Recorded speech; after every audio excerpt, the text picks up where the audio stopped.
ये गाय इतनी गरीब थी कि मुन्ना का पेट भरने के लिए बहुत मुसीबतों का सामना करना पड़ता था। गाय अपना दूध पूरे गांव को पिलाती थी, लेकिन फिर भी कोई उसकी मदद नहीं करता था। गाय मुन्ना का पेट भरने के लिए गांव से दूर शहर में खाने की तलाश में जा रही थी।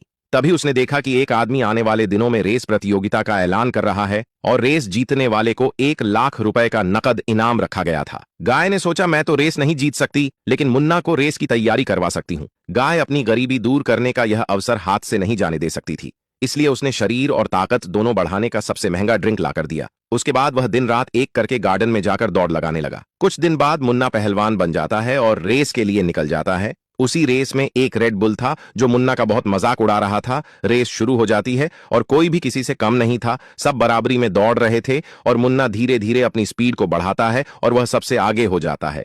मुन्ना शुरुआत में ही हवा को चीरते हुए तेजी से आगे निकल जाता है। रेड बुल का बच्चा मुन्ना को जीतता हुआ देखकर सोची समझी चाल के तहत तैयार हो जाता है। उसके बाद वह सरसों से भरे झोले को शॉर्टकट रास्ते से लेकर चला जाता है और जिस रोड से रेस गुजरने वाली होती है उसी रास्ते पर वह सरसों फैलाकर चला जाता है। मुन्ना सरसों के ऊपर भी तेजी से दौड़ते हुए आ रहा था, तभी आखिर में फिसलकर गिर जाता है। अब रेड बुल आराम से उसे पीछे छोड़कर भागते हुए चला जाता है। उसकी साजिश काम कर जाती है और रेड बुल इस रेस का विनर बन जाता है। रेड बुल को जीतता देखकर लोग तालियां बजाने लगे, क्योंकि वो लोग पाकिस्तानी थे। तभी उसी भीड़ का एक आदमी स्टेज पर आया और बोला, जीत मुन्ना की ही है, क्योंकि मैंने सीसीटीवी में सब देख लिया है कि यह मुन्ना को हराने की साजिश की गई है, इसलिए यह अवार्ड और पैसा मुन्ना को दे दिया जाता है, क्योंकि वही इसका असली हकदार है। अगर आप लोग इंडियन हो तो मुन्ना के लिए लाइक करके कमेंट में आई लव मुन्ना लिखो।